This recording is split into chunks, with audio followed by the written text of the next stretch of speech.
Welcome back to Siralim Ultimate. About a month ago, someone asked me if I could give him some help on a Rune Knight. He also mentioned two other classes, which I had not yet unlocked, and I've got to start somewhere. So Rune Knight, I don't think I've ever seriously played around with. Because there are so many different specializations, I just make one army that is strong enough to work regardless of any perks. However, since there was some interest in a Rune Knight, and I can't seem to find any videos on how to build a good Rune Knight, I thought I would give it a shot. To begin with, the Rune Knight is indeed a complex specialization. So how does it differ from a normal wizard? It features its own special ethereal gem called runes. Ethereal gems are temporary gems issued during that battle, so you can burn up all the charges if you want and you'll get a fresh ethereal gem in the next battle. In order to have many of the benefits, you'll need to unlock the runes, but we're going to start off by discussing some of the smaller perks first.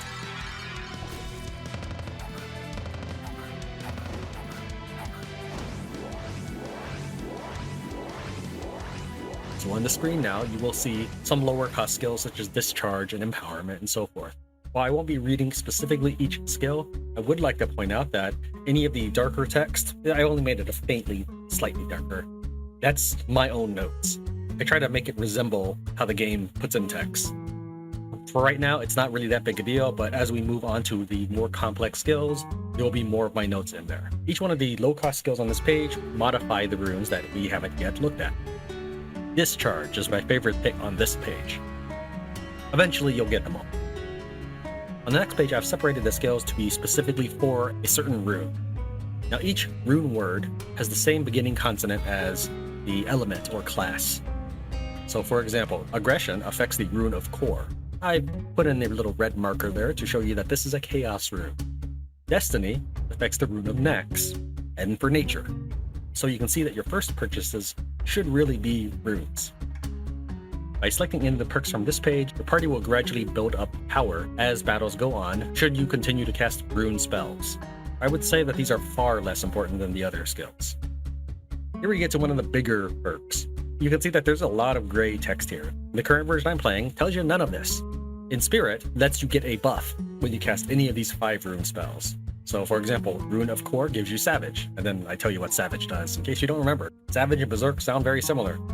Just picking up the one perk in Spirit will give you all of these things, but ones I particularly notice are the Rune of Core and the Rune of Dun here.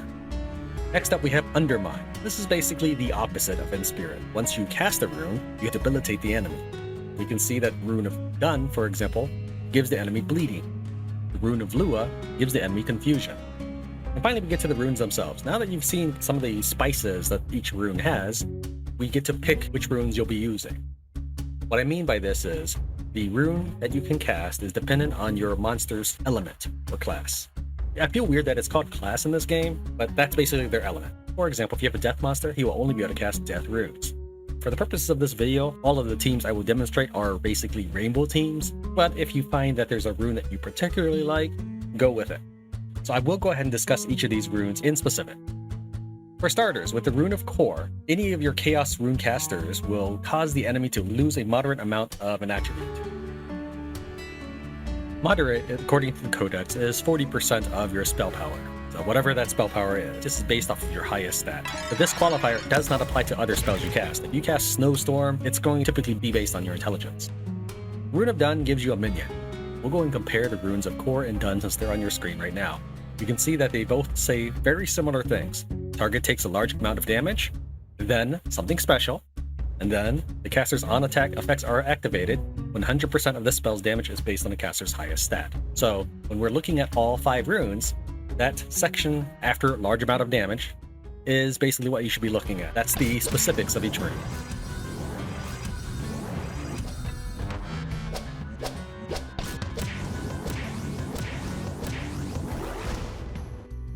For the Rune of Lua, the caster recovers health.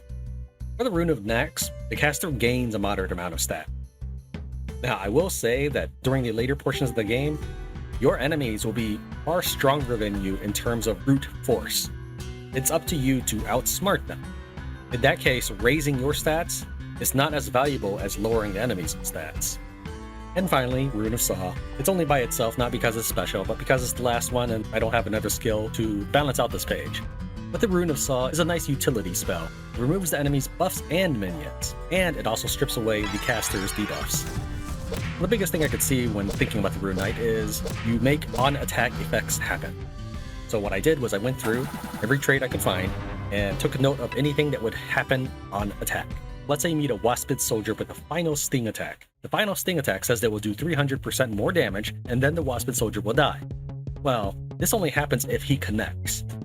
The same thing happens if you have an attack that you want something to happen. Maybe you have a trait that says when you attack an enemy, that enemy gets poisoned.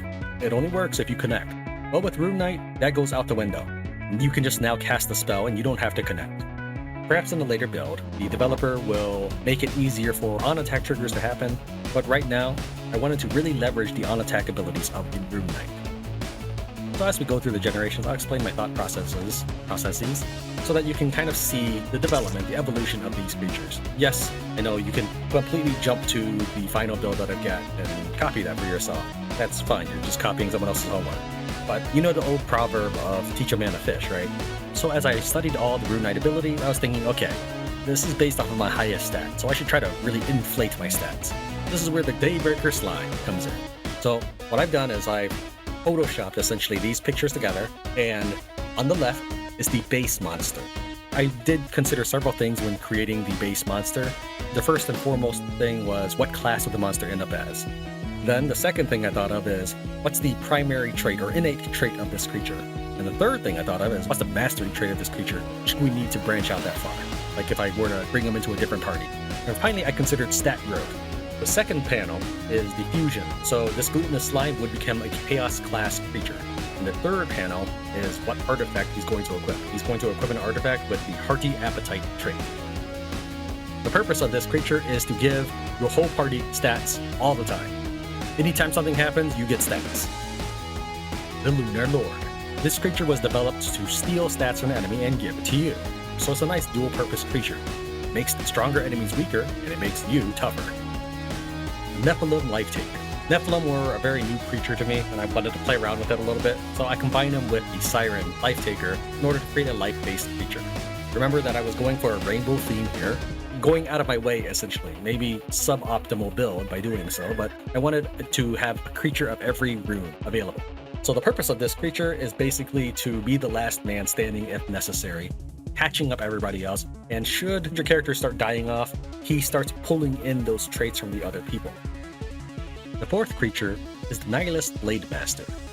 This is basically your big damage dealer. So let's take a look at how this interacts with the Rune Knight's abilities.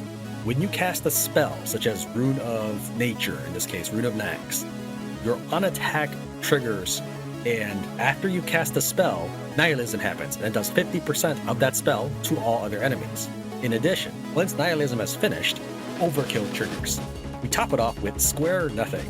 Because we're a magic casting class, the enemy is probably going to have some debuffs. So this is going to do 60% of our original damage on any enemy that shares that debuff. Our fifth character is a Nature Slime. This is basically our medic, our healer, somebody to keep the team up and running. This makes 2 nature characters. Yes, there's going to be a repeat in each team because you can have 6 monsters and there's only 5 classes. Our sorcery character is our 1 avatar allotment. Any standard party that's not a fanatic can have 1 avatar. When you cast your rune spells, he's going to delete some of the enemy's health. And since we're constantly casting rune spells, he's going to continuously hit the enemy with indirect damage. Finally, with Hotspur, that's just basically to make it very fast for you to clear out entire realms of enemies. The Salamander's trait does affect ethereal gems, and you can run an entire realm with no gems equipped.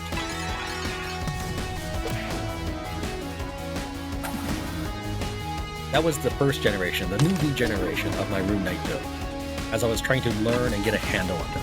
Generation 2 is a lot more refined. Once I've had a taste of what a Rune Knight could do, I was able to cull some of the weaknesses and solidify some of the strengths. Before we go to Generation 2, now let's go back through and take a look at what went wrong with Generation 1, so we can learn from those mistakes. Now, everything sounds good on paper, it's just once we apply it, does it still hold up? So in this case, we really weren't benefiting that much from gaining stats. Yes, it was useful, but realistically most of our work was done through the Hemomancers, so we can pretty much toss this monster entirely. The Hemomancer did do good work. We got plenty of stats from the enemies, and the enemies were crippled and withered while we were all hulking and ripped. The Nephilim, again, totally new monster to me. The game added so many monsters in the year and a half or 2 years that I had not played. I wanted to play it because this character looks so cool. I didn't really turn out to need all this extra healing because enemies would generally pretty much be dead by the first turn, if they even get to the first turn. But there were a couple times where the Life Taker was able to consolidate some of my other monsters' innate traits and become more powerful as a result. The Blade Master worked really well, fantastically well, but it is overkill. The Nihilist Blade Master and the Lunar Lord will both survive to Generation 2, but we can improve this further. Similar to the story with the Nephilim Shieldbearer, we didn't really need all this extra resurrection and healing, so we went ahead and tossed this as well. Confurian's Eraser attack wasn't proving as handy as I wanted. The maximum health that was being decreased was less than the actual damage being done. I thought it would just be 1 for 1, but I don't know what the calculations were. The enemy was not losing maximum health as much as I had wanted, and it wasn't really necessary. Let's go on to Generation 2. We start off with the Magma Master. This character is meant to take down bosses. Now that I had a decent feel for the Rune Knight, I felt that we were lacking in the single damage perk. We were perfectly capable of wiping entire boards, but we were a little slower than I would have liked for bosses. One of the greatest drawbacks of attack triggers is you have to connect. By using the Rune Knight's on-attack ability, we can take all of these fancy abilities and liven it up a bit, and have a much more reliable means of activating these triggers. So what the Magma Master does is, instead of swinging at the enemy and missing, and never getting to cast these spells, he's going to cast the Rune of Core spell, and then immediately follow up with Living Lance and Scourge spell. This would be our boss killer. This is the same creature we saw before, it's the Lunar Lord. Next up we have the Angel Purifier. So once we tossed out some of the healing, I tried putting in some more crippling abilities. For example, when we cast Rune of Lua, we can freeze, sleep, and snare the enemy, causing our slightly lackluster Lua spell of healing to be a paralyzing spell that will shut down the enemy. Here we have our Nihilist Blade Master, they're still killing everybody as usual. We've replaced Confurian with Volcano. Like the Timeless Master, every time he's attacking, he gets stronger. But remember that he's really casting spells, so we've combined that with the Jin Arcanomancer, so that he can cast spells all the time. Generation 1 was pretty much just finding out what works. Generation 2 was locking the people down into their roles. And finally we have the same combo that I used during my playthrough, Dolar Sin and Dryad Vindicator. The Icemane Sin serves as our support character, where Generation 1 had 3 support characters, Generation 2 only has this as our support character. So as you can see, we did try to settle down into these roles. So let's look at what roles worked and what didn't. For the Magma Master, we constantly hit the spell cap. Maybe you can only cast 20 spells a turn or something, I don't know. Whatever it is, I'd often see the battle history flooded with, you've cast too many spells this turn. You've cast too many spells this turn. This would have to go through some reconstruction to cast fewer spells. The Lunar Lord worked fairly well. He doesn't quite survive wholly intact for Generation 3, but we will see these effects later on. Didn't consider this character really a support character because he has to be constantly casting attack spells to make all these things happen, so he's attacking just as much as anyone else. The Blade Master served his purpose well, but for me to really feel that I made a build worth sharing, I would need to be able to bring my team to a difficulty 9 realm. It's not instability level, by the way. Difficulty 9, that is basically fighting at my realm depth, where our characters are probably like level 12,000. If I ramp that up to difficulty 9, we're basically fighting level 1.5 million enemies. This team was not able to do that. While this character is great for clearing what you call trash mobs, Nihilism, Overkill, and Square Nothing was doing 0 damage to millionth level enemies.